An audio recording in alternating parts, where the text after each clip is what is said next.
Hi, I'm Craig with ApplianceVideo.com. Today, we'll be taking a look at diagnostics and doing a brief overview on this KitchenAid French door refrigerator.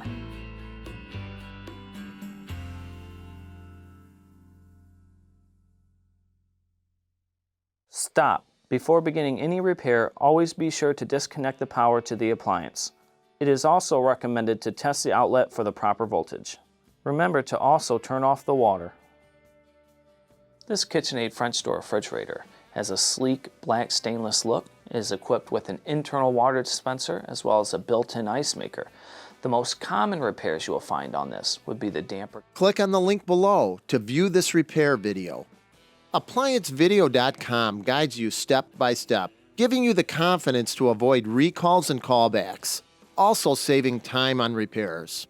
Whether you're up against an uncommon repair or the latest appliance on the market, our videos have been created with you in mind.